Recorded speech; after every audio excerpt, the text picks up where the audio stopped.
You are now listening to Oversaturated, the podcast, hosted by Johnnie and Ralph. Now let's get it.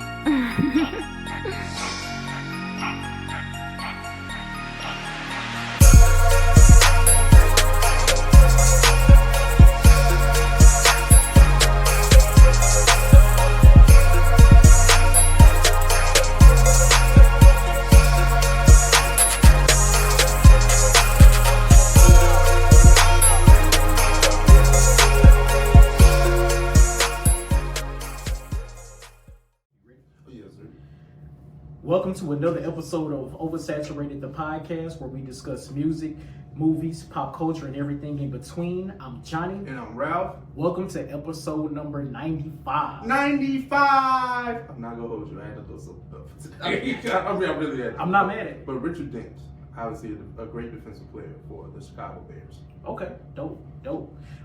New listeners, please follow us on all social media. Facebook, just search Oversaturated, the podcast. Twitter is Oversat Podcast. Instagram is Oversat the Podcast. And our email is oversatpodcast@gmail.com. And check out our website, oversatthepod.com. Anything you need to know about OS is there. And check out our new merch. We got t-shirts. Look at this. People on YouTube, we got mugs. Yep. Yeah. We got phone cases. Hey, this is lit, bro. Yeah, You see some of our phone cases? we got everything. Yeah, we got whatever you need. OS, we got you. We got you covered, bro. Yep. We got you. And if you want to follow us individually, I'm the Minded Ralph across your social media platforms. Yes, on Twitter, I'm JON, 2 underscores, the letter B. On Instagram, I'm JBS_ESL_AAMU. Holla at me. Johnny. My guy. Listen, we back the next week. We back. Right, we running it back the next week. Right, and you think I want to go sit still on this Super Bowl recap? Listen, Tom Brady, baby. Let's you go. don't care. Get your shit off. You don't Get your shit off. But I'm talking to everybody that likes to troll me whenever Tom Brady loses. Yeah. So I'm here. I'm here to talk my shit. This is the platform. My man's 7 rings, 7 of them things. Like what the Shane-Chi in the 7 rings, Tom Brady in the 7 rings. Talk to me nice. Oh no, that's what I like. That. I like that. Talk to me I like that. I really just came up with that. But no, hey man, the game was very lopsided. I kind of I knew that Tampa Bay's defense would, kind of have the upper hand, but I didn't think it would be like that. I'm not gonna sit here and hold you like that. I'm just talking shit as a Tom Brady enthusiast, as I've been for the past 20 years. So yeah, it's kind of like, you know what? I'm kind of bored with winning. Like that's crazy. That's crazy. I mean, hey, you can run it up, but it's kind of like I have nothing else. Like, what, Listen, man, I turned that shit off in the fourth quarter. The Australia Open started last Sunday as well, so I turned that shit off and started watching Serena. But, I was just like, but what's nuts is 7 rings in any team of sport is nuts. Like that's crazy, especially when you're arguably the focal point of each one, right? Yeah. But I wouldn't say he's the greatest athlete of all time. Oh but, no, the greatest athlete is very subjective. True. It very is, because there's no definitive person.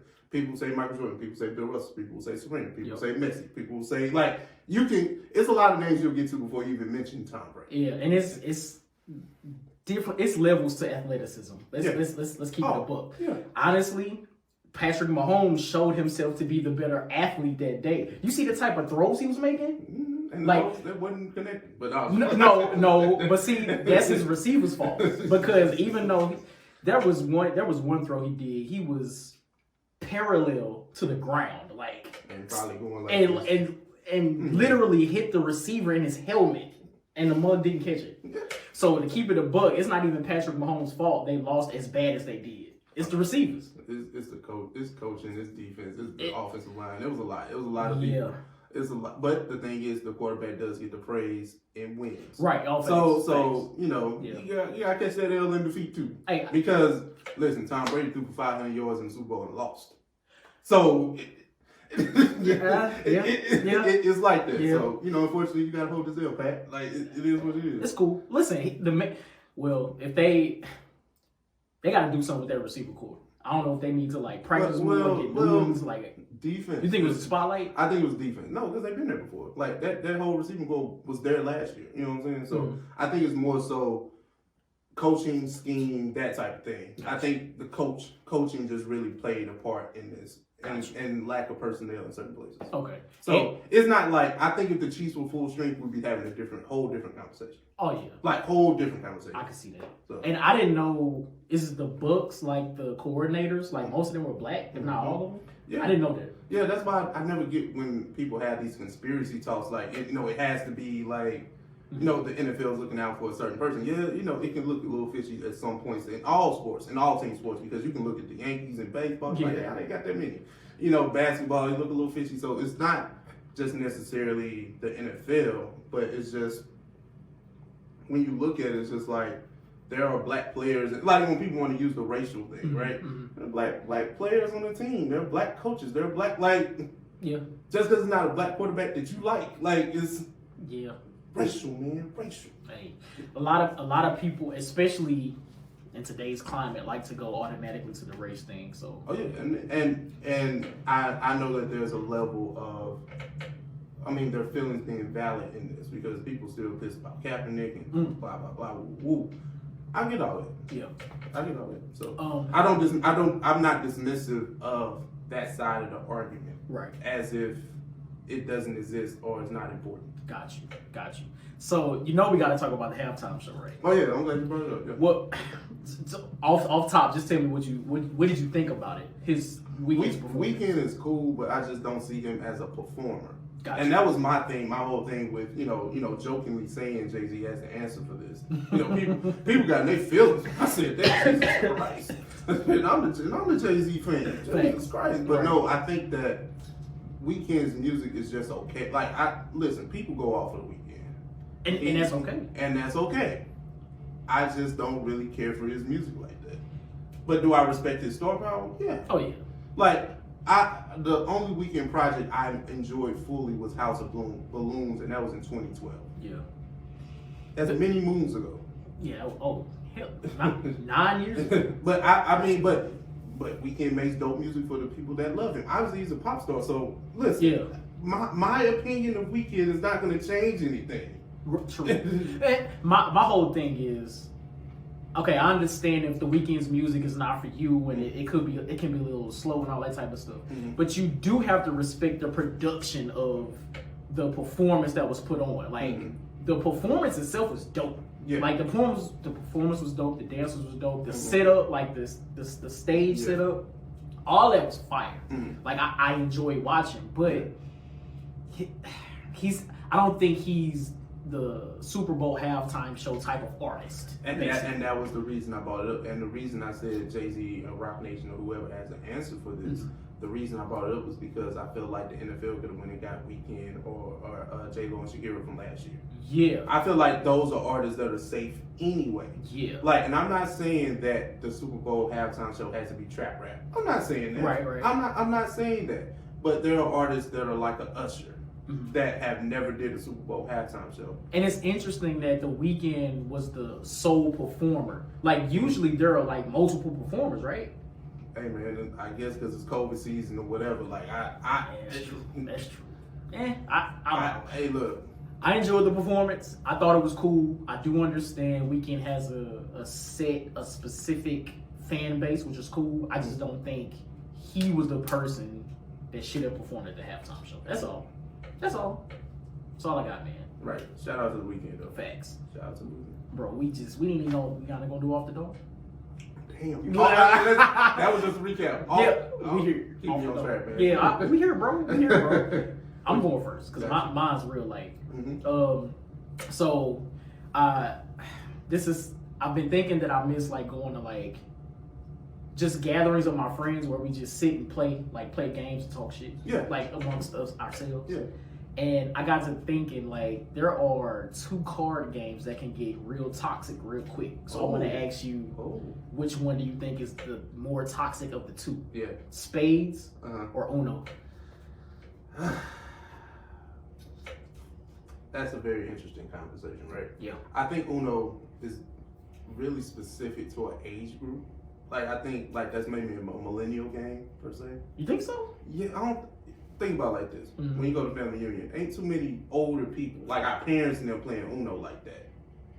Okay, that's facts. That's That's Ooh, the thing. okay. Because when I learned spades, I learned it from my OGs. I learned that from them. I Okay. ain't talking about like my older cousin. I'm talking about like my pops. Yeah, you know them. Got you.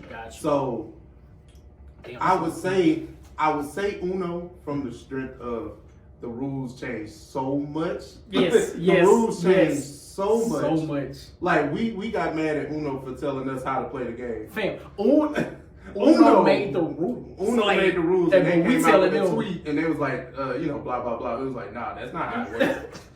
how we tell the maker? But generally, spades is pretty much across the board, kind of the same, right? Right. You don't renege, big joker, little joker.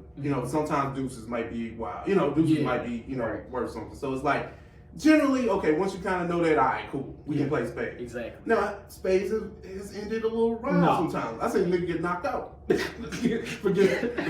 reneging. So but I still feel like Uno is more toxic because I think people play Uno more in a sense of spades. Got you.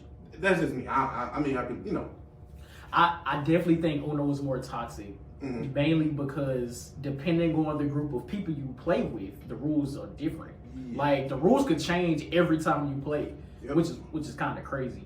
Okay, let me ask you this before you get to yours. Can you put a draw 2 on a draw 4? I don't play like that. I don't play like that. Like it's really like you stack draw 4s. Yeah. And you don't stack draw 2s. But you don't stack a draw 2 to keep your ass from drawing a draw 4. Not the same card. You can't stack it. But this is the thing. You can't stack it. When you call stack, like this is the thing. Like everybody plays stacks different. See, and that's the problem. thing. That's the thing. And that's the problem. That's the thing. Everybody plays stacks a little different though.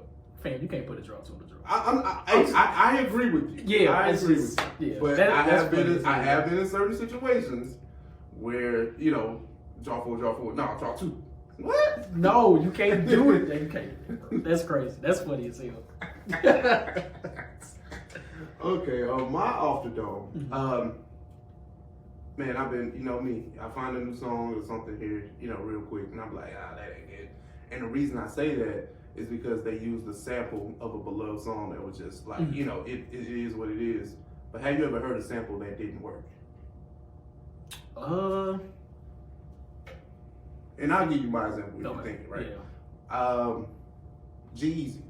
White boy wonder, the rap James Dean. That's what he calls himself. I'm not even joking. That's crazy. So he has a new song that samples Return of the Mac by Mark Morrison. I think I heard that. Mark Morrison is on the track and Chris Brown. I'm not the biggest fan of that sample flip. I'll be completely honest. That's not it. Bro, I agree because I heard that song. It wasn't good. One of the most recent versus battles, Fat Joe has a new song that he sampled. I can't remember what the sample was.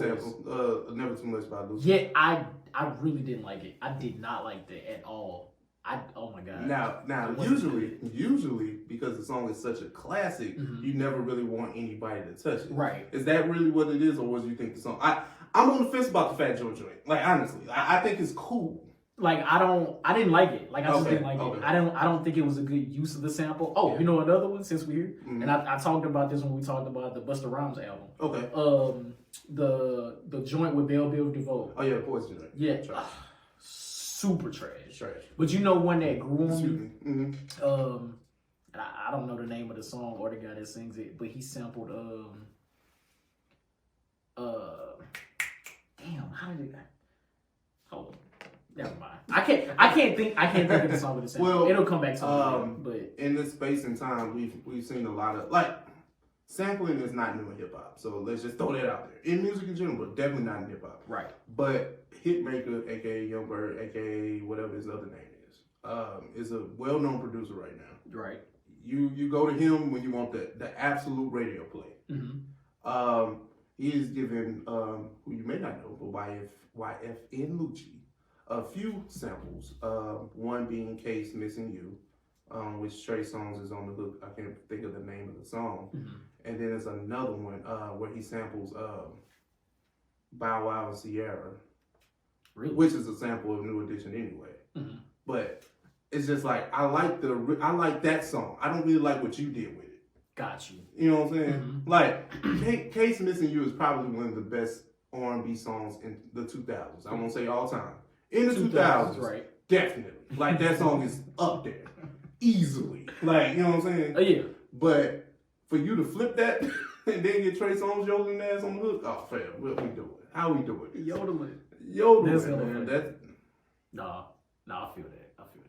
Yeah. But there are a lot of people that flip samples and you just like, that really wasn't it. But like, why even?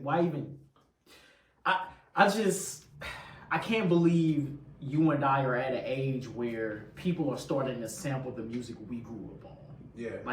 That's crazy. Even if that might have been sampled. That's crazy, right? That's crazy to me, man. So, yeah, that's nuts. So, yeah, listeners, let us know in the comments. Let us know what's the more toxic game, spades or Uno. Yep, and if you heard a sample that didn't work, what's the name of the song and why?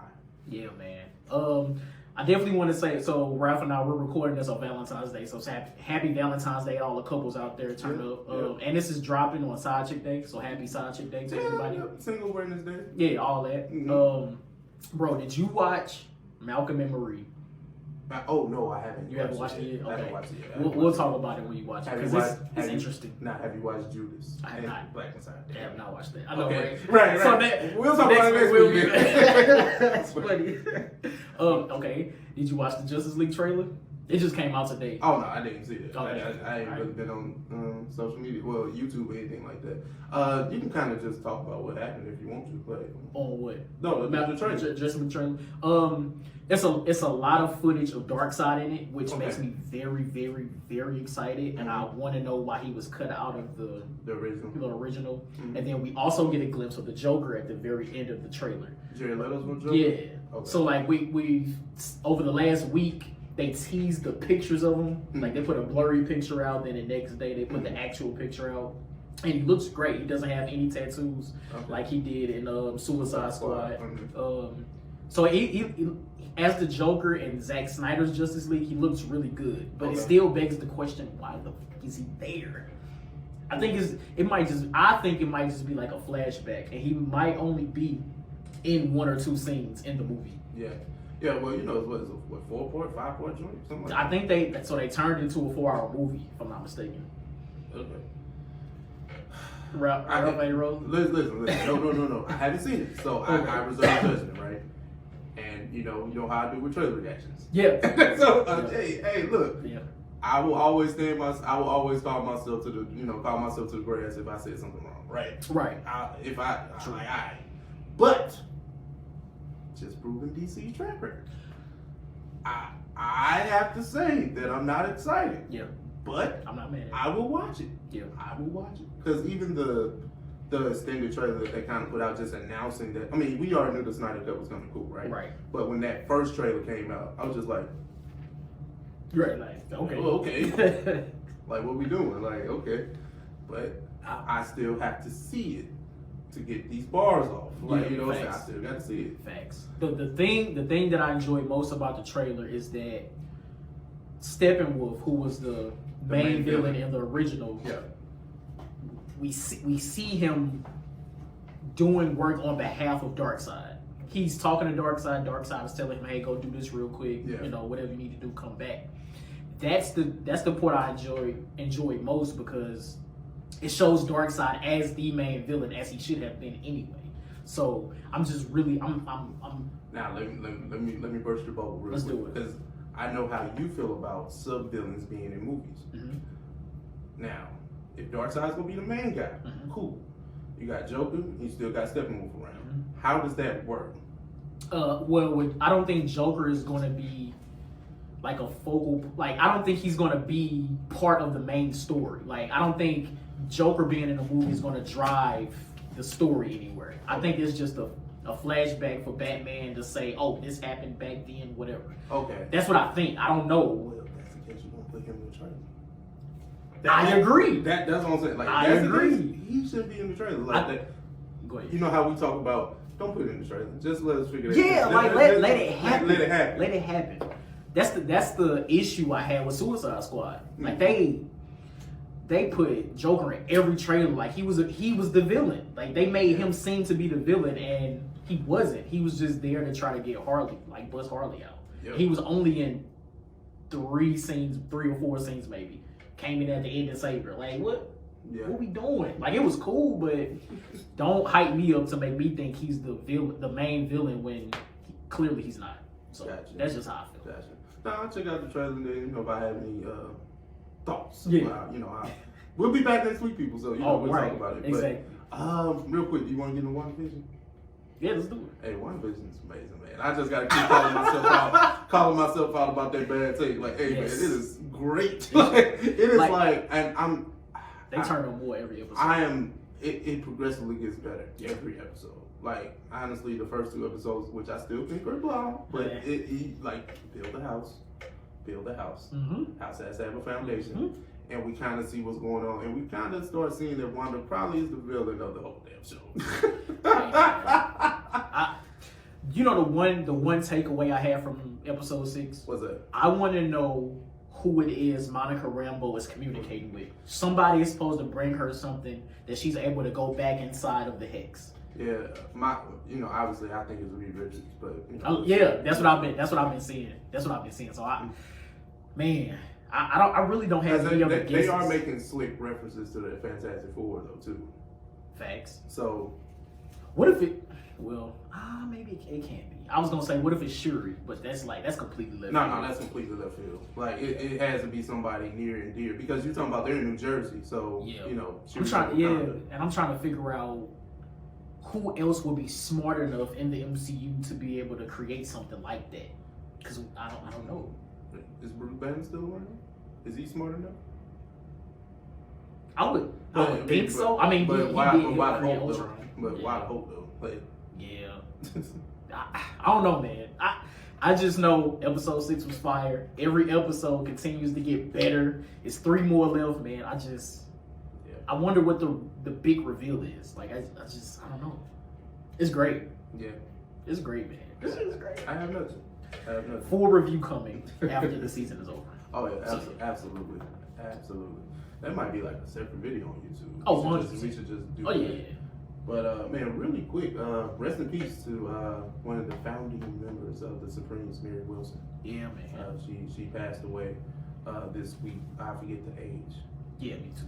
But I'm pretty sure. Well, Johnny's looking that up right now. But just to be a founding member of one of the most iconic women singing groups of all time, being able to withstand the diva-ness of Diana Ross. Like, I mean, all of them were divas, but it's just, She was 76. 76? Yeah. Salute to the queen, man. Just being at the forefront of that.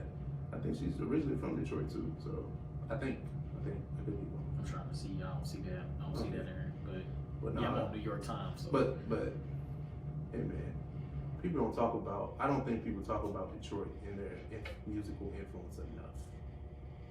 I can see that. I can definitely see that. Like, I think Detroit, honestly, maybe Detroit or Memphis.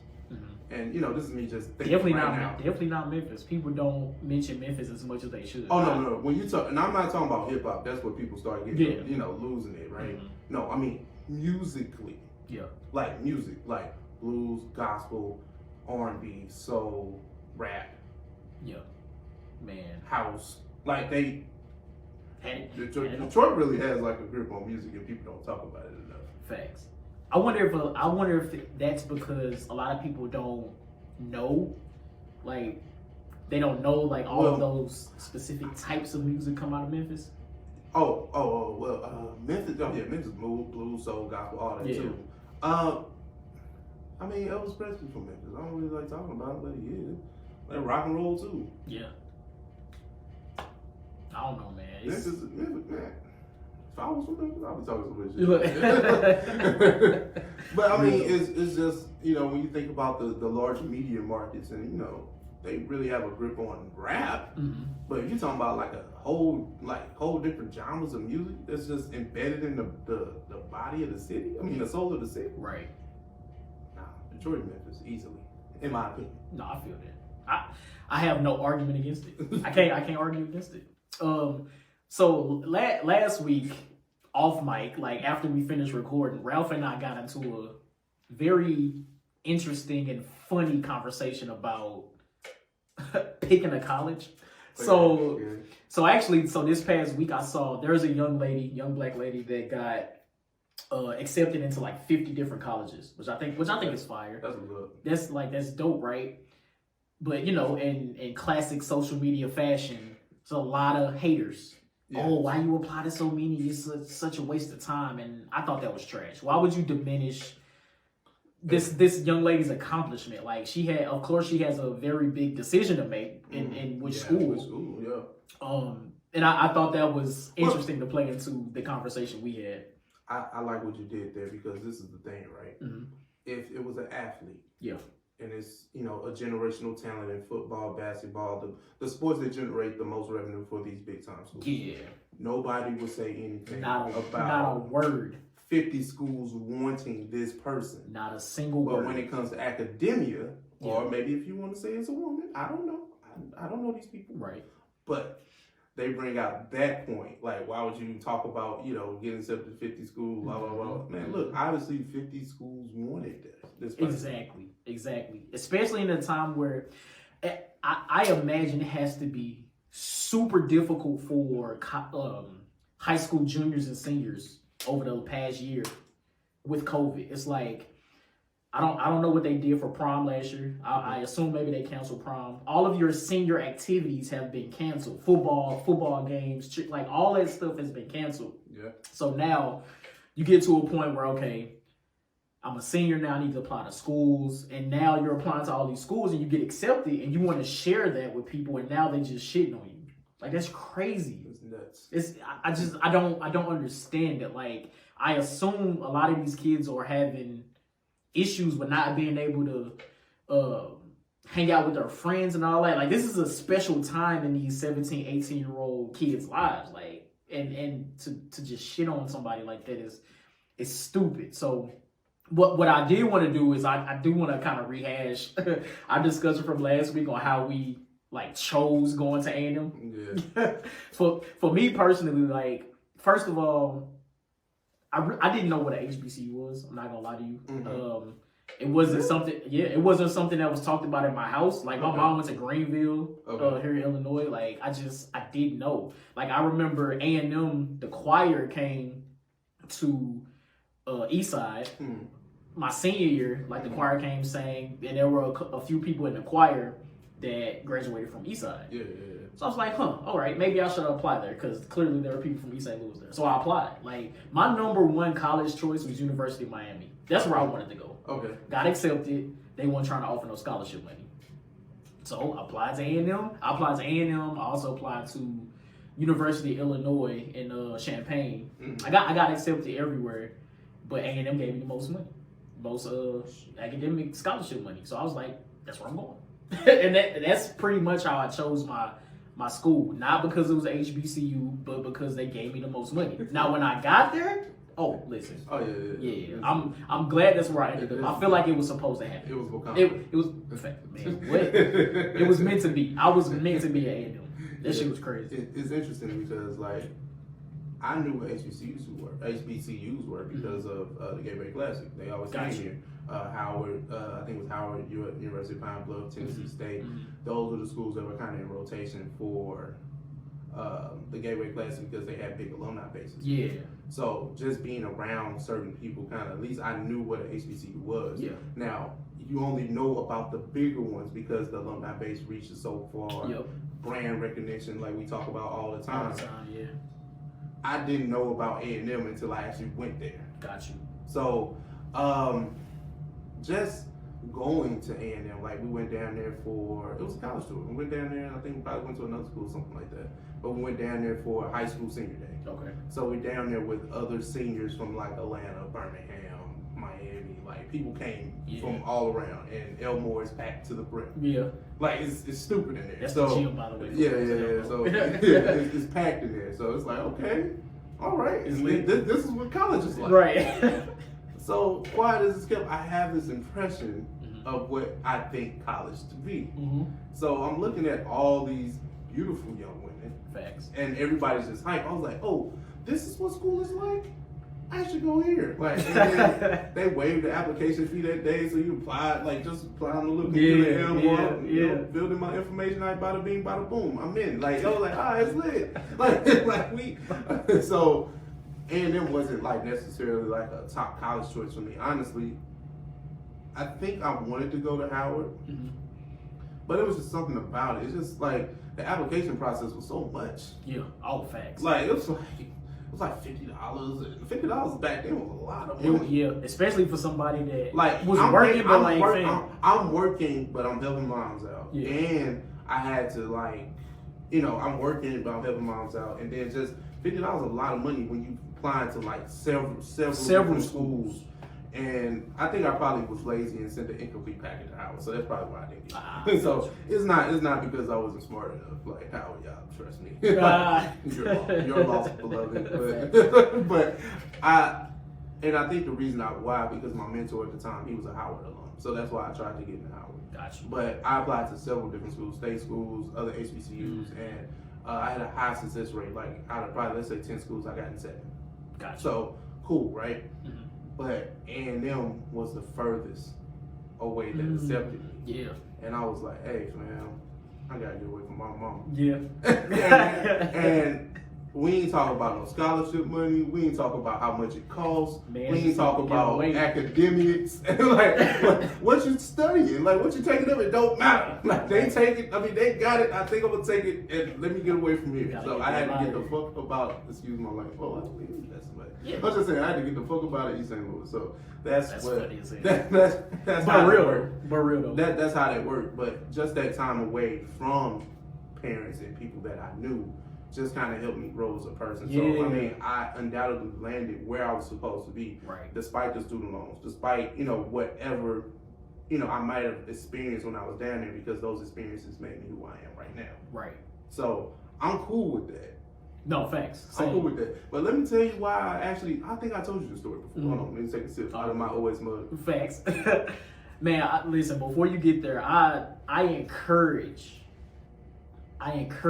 high school juniors and seniors to look at colleges that are at least a 6-hour drive away from where you live.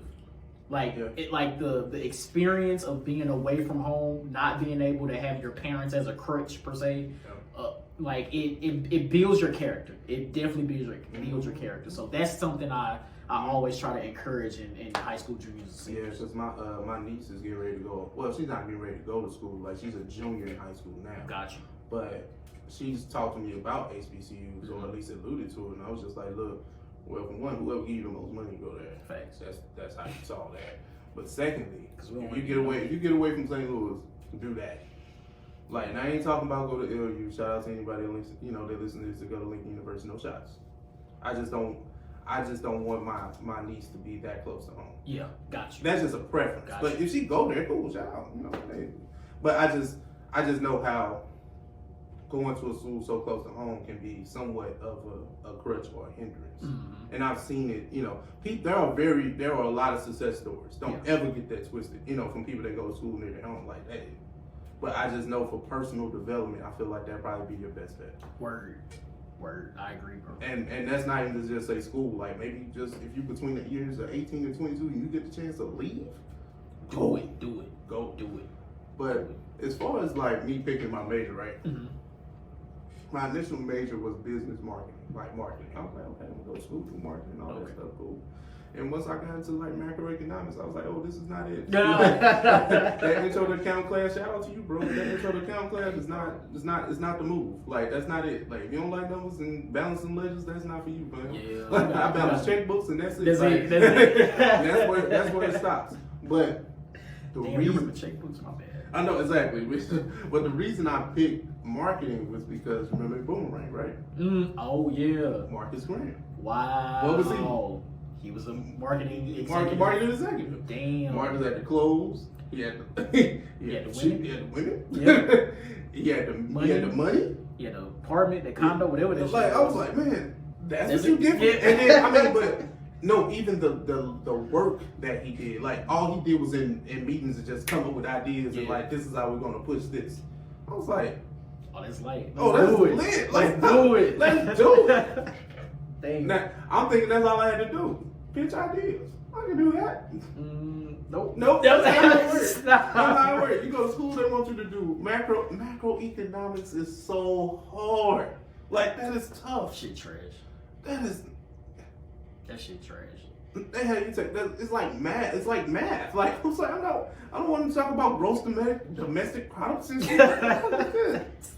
GDP. What's going to do with this? That's funny. But yeah, Marcus Grant. Damn, I don't think I knew that. That's funny. That's crazy. I remember that. See, now that we're here, I guess I tell mine. Mine's is way less, I guess, complicated than me. So all throughout school, elementary school, middle school, high school, math was my shit. Like math, numbers, formulas, calculations. That was my joint. Like boom, that's me. I'm easiest subject ever. My favorite subject ever. It was dope. So in my process of applying to college, it's like, okay, well, clearly I'm gonna do something with numbers. Yeah. And my choices got narrowed down to either being a math major or an accounting major. So I'm trying to think of what type of jobs can I have. I'm Ask Jeevan because Google wasn't really a thing back then. Ask Jeevan. I was Ask Jeeves all day. That was So I was Ask Jeeves, what type of jobs can you do with math? Mathematician, math teacher. Really the reoccurring choices that I saw. I was like, I knew for a fact back then I didn't want to be a teacher. Still to this day I don't want to be a teacher. And I just didn't really know what I could do with being a mathematician. Yeah. Like, what am I gonna do with that? What type of job can I have with that? Because at this time, all that's being instilled in me, you need to go to college so you can get a job, so you can retire. Like that's what was in my brain the whole time. Yeah.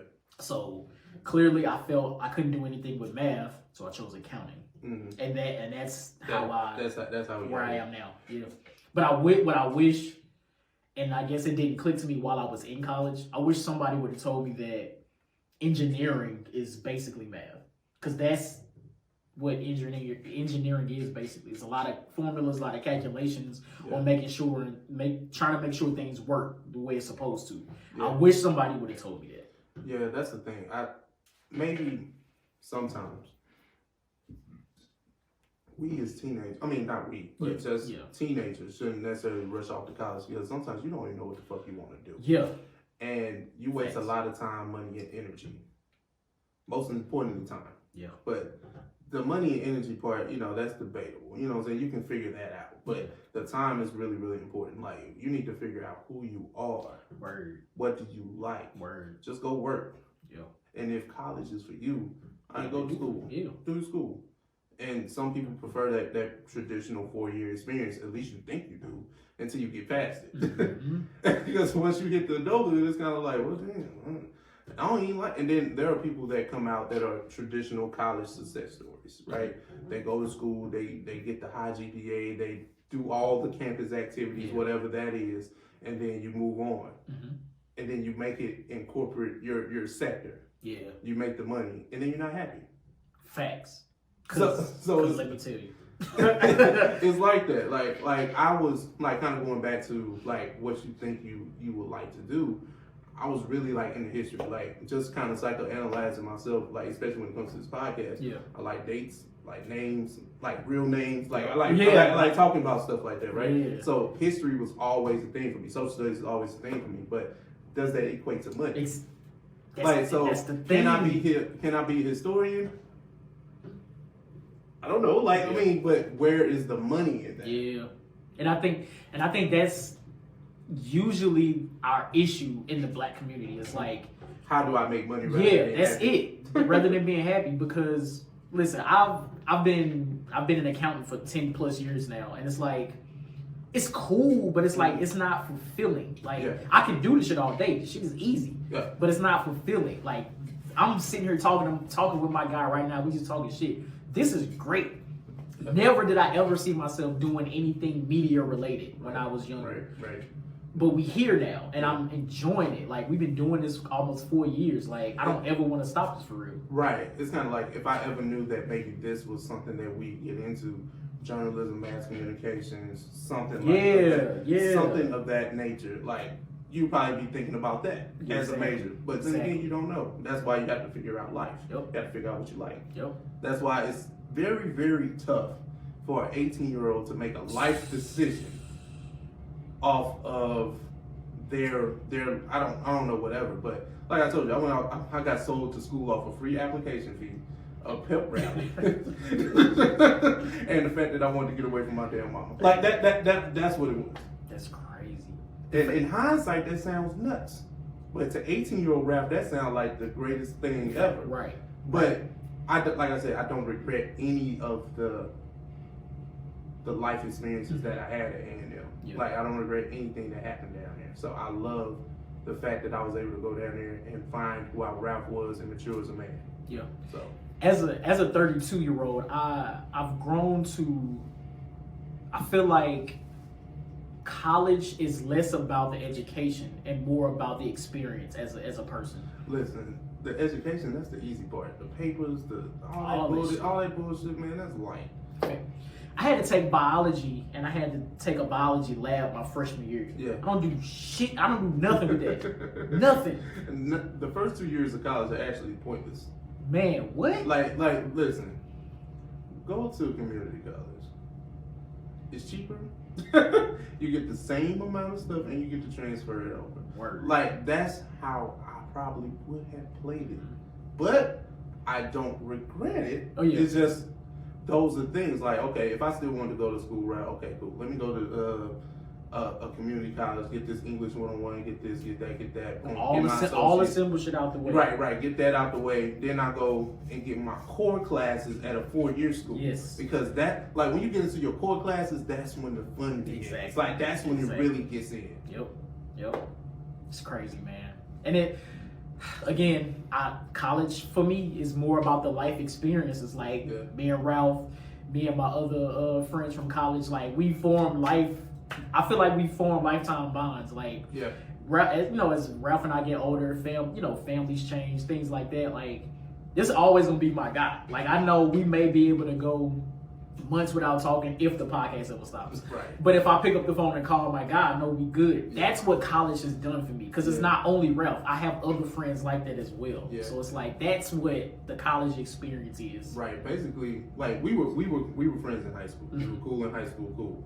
I went off to school. You didn't know I went there. I did not know. We just both I didn't even know he was there. Right, exactly. Yeah. But our college friendship is what spawned this. Exactly. Because those debates, those conversations is what led us to this point. So it's kind of like, would this have happened if we had never gotten like closer at A&M as friends?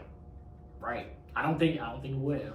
That's why I say, man, I'm a firm believer everything happens for a reason. I ended up at A&M for the reasons I did. So did you. Like it. For as vain as they were. Yeah. But like I said, I don't regret it. It's just funny in hindsight that, damn, you sold yourself short, bro. Like, you could have, like, in hindsight, like, I was like, man, I sold myself short. But no, I love every minute that I was down there, man. Yeah, man. And now look at us, like I'm using my degree, but I don't really want to. Like, I'm trying to figure out how to do a career pivot right now. Man, look, I'm a psych degree, and I worked in psych for a minute. That ain't it. It really ain't. It really ain't. Like, unless you're trying to go all the way and get your doctorate or something like that and own a practice and be like a therapist or something like that. I think I have an innate ability to just kind of be like a natural therapist, like listen to people's problems and just talk and not guide them to any answer, because that's not what therapy is. Therapy is just talking your problems through. Right. But do I want to continue doing that? Probably, absolutely not. Nah.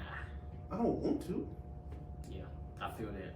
I just want to get money and do something that I enjoy doing to get it. Exactly. Because that's all life really is. Really, it's like, do something that makes you happy. The money will come after that. Like, try not to be so focused. Now let's jump in the bag, right? Okay. I want to ask you, if Johnnie was mentoring a young man that was like 16, 17, on the fence about school, how would you kind of just say, how would you mentor him to either go to college, trade, what would you? Okay, I see where you're going. So the first thing off top, like, through our conversations, I'm trying to assess what it is that he actually likes to do. Like, what do you do in your free time when you're not in school, when you're not doing homework, when you're not doing your extracurricular activities? What is it that you're doing? Yeah. So from there, I want to take whatever that is and figure out how we can apply that to his everyday life. How can we make that his goal of what to do for a living? How can we transition him to do that? Yeah. And I feel like it would be a lot easier in 2021 than it would have been in 2006 when I was coming out of high school, because there's so much access to it's access to everything now. Yeah, like this is my thing, right? I'm not against formal education, but I'm not gonna push anybody to go get a formal education if that's not you. Especially if it's gonna cause them to get into massive debt. That, and the fact that I know that some people go to college and then they do turn over a new leaf. So you can't necessarily like not push them to school because you don't see it for them. Right. Because some people that possibly me and you graduated with were like the worst versions of themselves when they got to school. Yeah. And then when they got to school, they figured it out. And then they're doing great. You know what I'm saying? And I'm not just talking about in the sense of like, oh, I got a job, I'm making money. I'm talking about life. Yeah. You know what I'm saying? Because sometimes school breaks you to a point where you just got to figure that out. That's real. That's real. So it's kind of like I'm always on the fence of like, do you telling somebody they should go to college? Because I'm not that type of college graduate. Like, you know what I'm saying? You got to go to school. No, you got to go to school. Because you can be an entrepreneur without even touching a business book. Like, facts. Like, and it's proven Mark over and Zuckerberg. over. Yeah, it's proven over and over and over. He's kind of dropped out though, so I don't know. That's the most extreme case. But I was just talking about like, you know, like let's make it like the hood boogery type, right? And that's no stress. But you know, like you can be like a party promoter, right? Yeah. That is an entrepreneur. Right. That's true. You can own a business, like you own a club, you can own this, you can own that. You don't and the thing is, you're gonna take your L's whether you picked up the book or not. Exactly. Like me knowing about a gross domestic product is not really gonna stop me from taking this L in real life. So that's true. It's interesting, man. Like I'm definitely not against kids going to college. Yeah. Trust me. But it's like I am for you not having to go if it's something that you can pursue on your own. Yes. Now, maybe later in life, if you need that paperwork. Yeah. Sometimes you need that paperwork to kind of solidify you moving to another level. Because sometimes like people work their whole like from 18 to 33 lives, right? And for them to finally be like the manager or like a managing partner or something like that, they need paperwork. Yeah. And that's cool. That's cool. Cool. And at that rate, whatever company you at gonna pay for it. So you ain't even gotta worry about that. Facts. So yeah, like that's where I'm at with it. That's where I'm at. It's like, fam, college is great if you use it correctly. Is that what I'm trying to say? Like college can and will be a great thing if you apply yourself. But you don't necessarily need it to get where it is where you want to go. I guess that's what I'm trying to say. Exactly, because a lot of people that I talk to that are college graduates don't like nobody I talk to has ever said they regret going to A&M. But just certain things you like, man, I would have played this different. Yeah, like that's all it is. But you do that with life anyway. 2020 is always the greatest hindsight, right? Like, like you always when you look back, you like, dang. Of course, you would have played it differently. Yeah. So if you knew then what you know now, would you have still going to A&M? And if you did, would your major would have? My major would have been my major would have been like mass communication journalism or like something of that. Okay. Because what we do here, this is natural. Facts. This is natural. Yeah. Like this is what we have talked about doing for the past going on 4 years of making a full-time job out of this some way, somehow, some anyway. So it's like we want to. Yeah, if I had to announce it, I just probably play it differently as far as a major, but as far as like going to school, no. Yeah, I still go. Man, not even to mention like the other shit we've picked up and learned from doing the podcast, managing a website, editing audio, video, like having setups, like this is crazy. Like minor skills in Photoshop stuff. Yeah, like that. like this is stuff that we've adapted to and just kind of figured out on our own without being formally taught. Exactly. So imagine if you had the educational background for radio or journalism or just writing or like whatever it takes to push your product further than what it already has. Right. Shit is crazy, man. I love you. That was dope. Well, I don't know if we want to get into this, but we did have a second conversation last week about like stocks and Bitcoin and shit. Yeah. Do you want to get into that? What do you want to do? Not really. It was kind of one-sided. I was just letting you talk. Yeah. Because it was more so a teaching thing because like I'll be completely honest. I'm intimidated by stocks and Bitcoin. Yeah. I'll be that's me. Like, cause I don't know. I think a lot of people share that same. But this is the thing, you know, people get on, you know, they mics and they social media platforms in front. You know what I'm saying? Like, Facts. Ralph don't know shit about nothing. And look, go ahead. I don't either. Like, I'm not gonna lie. I'm not gonna pretend to y'all like I do. I really don't know like about stock and Bitcoin. Now, do I invest in it? I do. I try to use common sense when I invest in stuff, right? So from listening to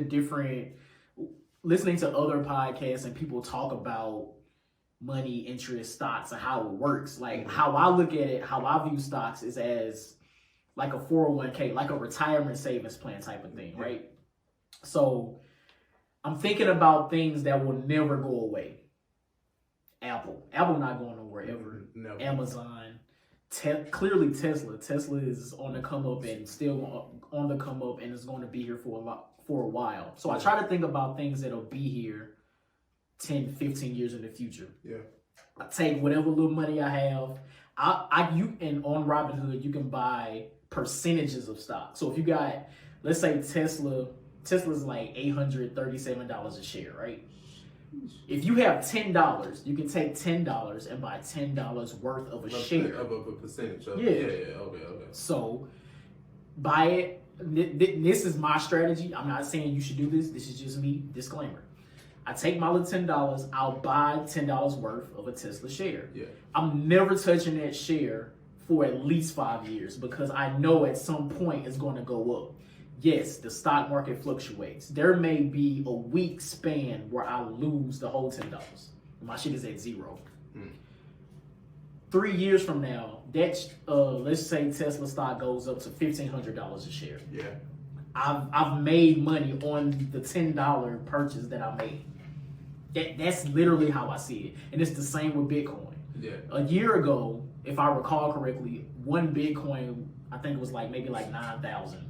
Approximately $9,000. Today, I think it's at like 44,000 per Bitcoin. Had you invested $10 then, you would have made money. In just over a year, right? So that's how I look at it. So every time I get paid, I just buy some Bitcoin because 5, 10, 15 years from now, I feel like the shit's gonna shoot up. And that's just money that I make. Yeah. Instead of having a bunch of money in a savings account where you only get maybe 1% interest a year or something like that. Yeah. You're not supposed to touch your savings. And that's crazy to me because what I've learned, what I've grown to learn is like money devalues. And what I mean by that, I'll give you an example. 10 years ago, well, let's just say 2006, when I was graduating from college. I'm graduating from high school. You were in college already. If we were to go to McDonald's, we could get a Big Mac meal, let's just say for around maybe $6. Yeah. Maybe $6. Yeah. You go to McDonald's today, I think it's probably close to $10. That sounds perfect. That's crazy. But the value of the $1 hasn't changed. But the prices of everything around us are going up. So the money is devalued. And that's going to continue to happen as we get older. Like how much you can buy for $1 is going to become less and less and less as time goes on. So if we keep our money in a savings account that's only getting 1% interest a year, our money is not going to mean nothing. A $10,000 we save that we have today is not going to mean nothing 10 years from now. It might be 11,000. So it's like you almost you're almost damned if you do, damned if you don't. But Yep. you should try to play the other game. I would say give it a shot. I'm not saying you got to take all your money. Just Yeah. take $10, $15. Don't buy lunch for a week. Save that money. Use that. Buy some Bitcoin and just hold it. Hold it. Don't look at it every day because it is gonna go up and down. But 5 years from now, you'll gain. That's just how I look at it. That's how I'm looking at it. So that's all I was really telling her. That's all I was Johnny's money segment, right? Yeah, man. That's cool. So yeah, man. What TV shows you watching right now? Your Honor. I keep hearing about that. I think the season finale just happened. Or I think it's coming out today. Okay. Because I got the Showtime app, so Gotcha. it's a 10-part miniseries. I don't know if they're going to do a second season because honestly, I don't think you can. Just based off the sheer storyline, I'm not sure if this is something that you can expand into a second season. Got you. Like a miniseries? Yeah, it's a miniseries. Gotcha. But It's good. Bryan Cranston is in his bag. He is wilding. Like it's a good show. It's set in New Orleans. It's about Bryan Cranston plays a judge who's very immersed in the community, obviously. But I mean, like really immersed. He's really he's really a goodwill judge. Gotcha. Like so. He really is invested in his cases, and then his son gets into a mishap. I don't want to spoil it for you, but his son gets into a mishap where he has to kind of go to the other side of things and kind of cover up stuff. Okay. So it's really, really good. Like it's really good. It's shot very well. Yeah, I got you. It's up there. Like it's up there.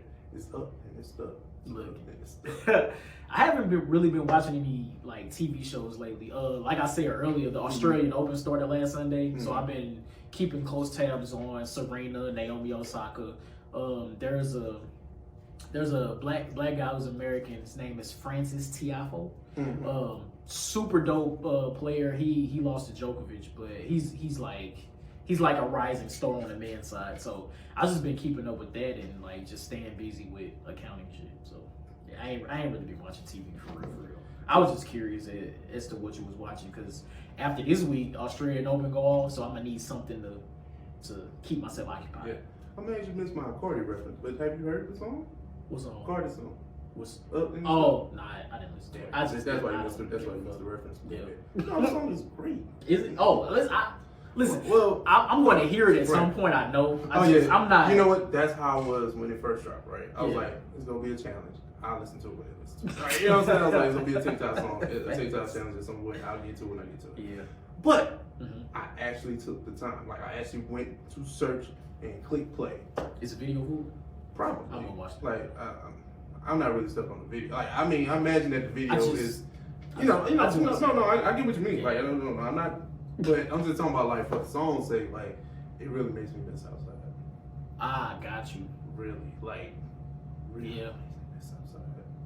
Yeah, and I don't think she gonna be right by the summer anyways. Absolutely not. And this is the thing about Cardi. She drops her songs whenever. She ain't strategic. She don't care. She don't care. Like she just dropped. Like WAP came like what? Yeah, that shit was random. Like that was like random after Labor Day. Like it was like what? Yeah. Do you think this mean Cardi got an album coming? And if one is coming, is WAP on it? WAP is definitely on there because Gotcha. it's her song. Yeah. And then secondly, I think that now that she dropped 2 big singles back to back, in my opinion, her album will probably be here maybe late spring, early summer. Got you. And I will say this: I'm actually pretty excited for Cardi album? for a new Cardi album. Yeah. When did her first album came out? 2017. 2018, I want to say. 18? Yeah, she came out the same year as Nipsey. That's how I remember. Damn. So yeah, if this was 2019, maybe last year, I'd be excited. Like I'm definitely gonna listen to it when it come out, but I'm like, The streets need, party game. You know what I'm talking Facts. That's funny. Now, did you see the Hip Hop Hall of Fame inductees for 2021? Yeah. Well, the nominees. They're not inductees. I'm sorry. The nominees. I did. Okay. Because you sent it to me. No, I didn't see them though. Okay. Like you got some names here. You got leading the pack, Mary J Blige. I'll give everybody. Mary J Blige, Kate Bush, Devo, Shaka Khan, Carole King, LL Cool J, Rage Against the Machine, Todd Rundgren, Tina Turner, Foo Fighters, and Sean Corey Carter, or better known as Jay-Z. Oh, Dionne Warwick, you said that? Oh yeah, Dionne Warwick. I'm sorry, I missed her. Yeah. So this is a star-studded list, if you will. This is a stupid list. Jesus Christ. You know what's crazy? So I was looking this up, right? And LL Cool J had been. Hold on. 1, 2. He's been nominated a few times. He's been nominated 6 total times, yeah, including 2021. Yeah. So I'm wondering, like, I mean, it's dope to be nominated anyway, but after 5 times, why was he not inducted? I guess that's my question. You know, this is the RockNRoll Hall of Fame. They have never really gotten it right because I think Tupac got in before Janet Jackson, and that's another story, right? Yeah. So, but when it comes to this, because I had this argument when Biggie was up there, I was like, he's definitely, you know, hip hop royalty, hip hop Hall of Fame, hip hop first ballot. Like that's not. Right. But as far as you talking about RockNRoll Hall of Fame, I think that they kind of hit and miss with rap, pulling rappers in. Yeah. Because I know they have NWA in there. I think they have Tupac. They have Biggie. Gotcha. I'm not sure who else, but I think those are the 3 for sure. So I can't expect them to get there right. Like LL is first ballot. You know that. Yeah. It's LL. It's LL. It's LL. Like we ain't got about. to talk about that. He should have been in there the first time. When was he nominated again the first year? Hold on, let me go back and look.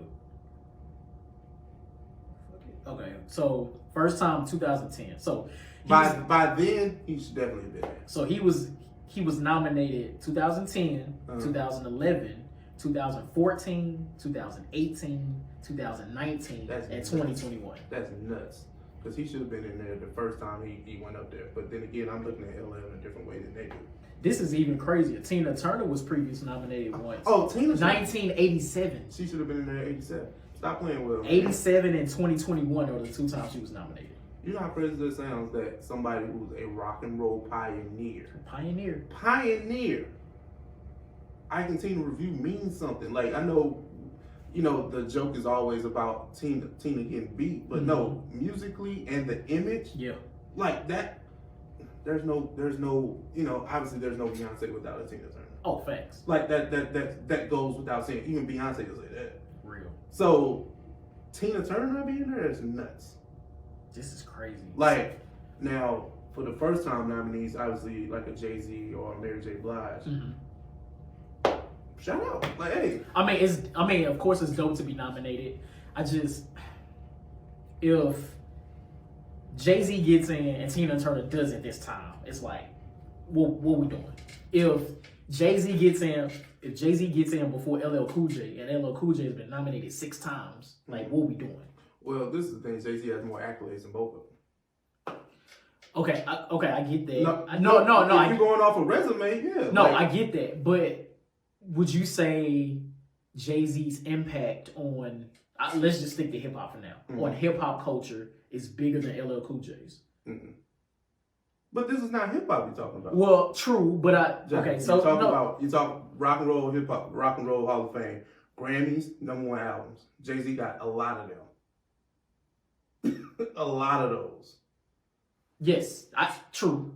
So I was trying to look at the criteria of being nominated and inducted, and from what I was reading, it's like, yes, it's like the accolades you get throughout your music career, but it's also the impact you have on whatever genre it is. So do you think Jay-Z's accolades are more like have more impact than LL Cool J's impact on the hip hop culture? I know what you're trying to do, but no, I'm not gonna go against Jay-Z like that. But LL has a bigger impact, yes. Okay. I really have no argument for it. I was just trying. Are you trying? I was trying. But I do feel like LL should get in there. Oh no, LL should have been in there. Like this is the thing, and LL's like a year older than Jay-Z, which is funny. That's funny to say. That is nuts. Now that's the point. That's crazy. I didn't know that. I would have sworn that LL had to be at least 7 or so years older than Jay-Z. Damn. They both in their early 50s. Damn. It might be like a year or some change, but it's definitely not 2 years. I know that for sure. But not okay. Mary J. Blige getting there. What do you think about that? I think she definitely should be nominated. It's crazy to think that she dropped her album. So in order to be nominated, you have your first album had to be out for like 25 years. 25 years. Okay. Yeah. So it's crazy to think her first album is 25 or so years old. Like that's insane. I think it's dope because she does have the accolades, she does have the impact on R&B culture. It's I think she's rightfully nominated to be here. Yeah. Definitely, 100%. So now does she get in first ballot? I don't know. I don't know. Right. I don't know. I don't know. Like we. When I say we love Mary J. Blige, but I'm not sure. Yeah. How does that work on the other side of the coin? I'm not sure. Right. I'm not sure. But one thing I saw that was on here that was interesting was Shaka Khan. I was like, Shaka Khan not in there. I'm not. Shaka Khan is the one that's kind of like on the fence. I can see why she may or may not. Shaka Khan has great songs. I'm not sure about albums. Excuse me, because that's just not something that I dived into personally. Yeah. But I can see how maybe a Shaka Khan doesn't get in. Okay. You know what I'm saying? Like, I guess explain. It's like, okay, Shaka Khan is a great singer. Probably one of the best. I don't know if she's top 5 or top 10. I don't know. But she had a string of hits, but I'm not sure if she has like the impact of a Tina Turner. Or the impact of even a Mary J. Blige. Shaka Khan can sing better than both of them to me. But do you think that she has an impact of somebody that should be Hall of Fame nominated? That's kind of like on the fringe. You don't think Shaka Khan has sons out here? Like, you don't think there's artists that Shaka Khan birthed? I guess that's what I'm trying to ask. Yeah, but even those artists aren't considered to be big artists. Okay, I see what you did. Like when you have to have impact. Like, okay, let's go with LL, right? You know LL's impact. Oh, yeah. Nobody was rapping about love the way before him. Facts. The image, the shirt off, the chains, like first rap superstar. Yes. Yeah. So LL got plenty of sons. We can see them, and they are stars too. So if you pointed to like Shaka Khan, like, all right, but who's a Shaka Khan daughter? Like who's that? And then even when you point to her, do you think that she's nobody's talking about Shaka Khan like they talk about Gladys Knight or Diana Ross, like and that's not me slighting her, but I can name maybe 3 Shaka Khan songs. We trying to make it make sense. Yes. Got you. I guess I'm not opposed to that. Yeah, I can see how she can be like here. Yeah. And that's not an indictment of talent. That's not an indictment of the songs that she's made. That's not what I'm saying. I'm just saying from a whole legacy standpoint. Yeah. And Shaka Khan has been nominated previously, 2016 and 2017, and now 2021. So I wonder if it's a longevity type of thing now. Because even in 2016, that's like late for her to be nominated. Like I know Shaka got, the joint with Rufus, you know what I'm saying? Like, Sweet Thing. Yeah. She has I Feel For You. I had what else she got? Through the Fire. I know Shaka Khan songs. It's hard for me. I'm Every Woman is the original Shaka Khan song. Got you. What else Shaka Khan got? You looking it up? Yeah. But I'm just saying. Nobody. Yeah. Okay. That's my shit. But how? Yeah. Like at least with like now this is more our generation, but you can name Mary J. Blige songs. You can probably point to a Mary J. Blige album that you like. Yeah. Okay. And you can see when Mary J. came out in 1991 or 92. It was 92. One of them, right? We had never seen nothing like her. True. We have never seen nothing like her. Shaka Khan is just like how she looked for her time. Like the big hair, Patti LaBelle had big hair, everybody had big hair, like Donna Summer had big hair, like what? I can keep going. Yeah. Okay, listen, yeah. You've convinced me. Listen, I would not. I think I'm rolling. Listen, like I just told you, I like to, semi-be a historian. I know a little something. I don't know everything. I know a little something. But I just don't want to sit here and like shit on like an undoubtedly a R&B soul queen, because that's who she is. Yeah. But if you're talking about from the broad spectrum of music, from at least from what I see, I just don't see her being that. So do you think she should like never be inducted? I'm not saying that. No, I'm just asking. Because I feel like at this point, her nomination is because of basically just the longevity. That's what I think. But then again, she ain't make it first ballot either. So yeah, if she makes it in, great. Yeah. But I can just see how they keep playing on her name like that. Yeah. You know what I'm saying? Right. But I can't see how you do that for LL. I don't see that. Got you. Like, even though I came from my guy, but I'm not gonna sit here and say LL should have never got in. Yeah. Oh yeah. On the first try, like the very first try. Right. Because if any hip hop artist should have gotten in first ballot, I feel like it should have been LL. That goes without saying. Yeah.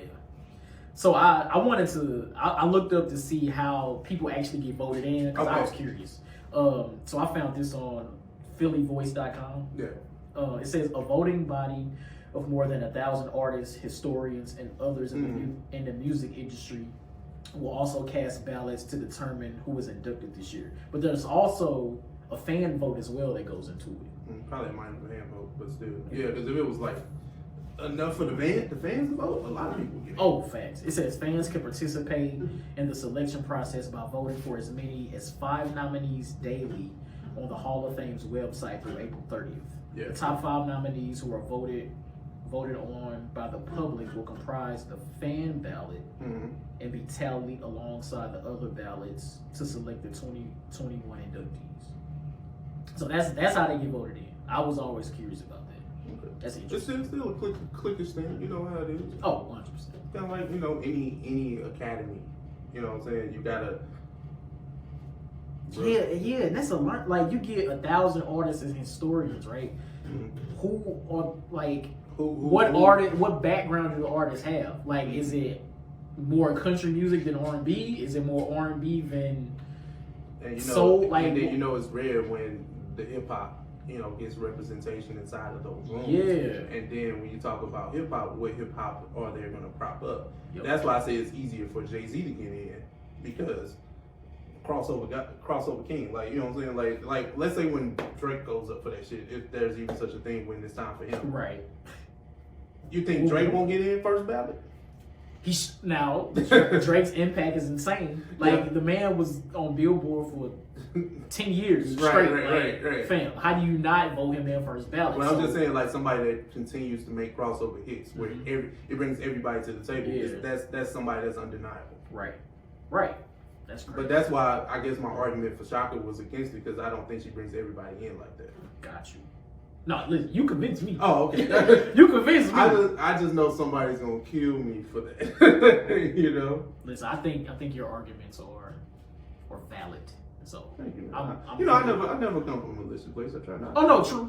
I try not to. Yeah, but if I didn't agree, then I would. I like, know bro, you would tell me. That ain't it. Right, exactly. Like, is that what we doing? But yeah, man, I think I'm good. Like, you got something else? Oh man, Something else you want to talk about? Man, what you got next week? We do got next week. That's how I feel, man. But I don't know if you want to sign off. But yeah, man. But that was OS Song of the Week. We just gonna continue to provide good vibes and good tunes for y'all to listen to. Facts. At the end of each episode moving forward. Yes, sir. Sorry, we can't play it on YouTube. Oh, yeah. Listen to the audio. Right. But yeah, man, dope show, man. Anything for the people before we sign off? Man, just make sure you subscribe to the channel. You know how we do. So, subscribe across all DSPs. Check out the OS. Get your OS merch, man. Yeah. Oversatthepod.com. Get your OS merch, man. But yeah, comment, rate, subscribe. You know how to give it up. Let us know, man. Let us know what y'all think. I really want to know what y'all think the more toxic game is. Like, I really need to know. We should probably put out a poll or something about that. We'll definitely do that. Yeah. So, with that, episode it's 95. episode 95, baby. We out. Chill. Peace.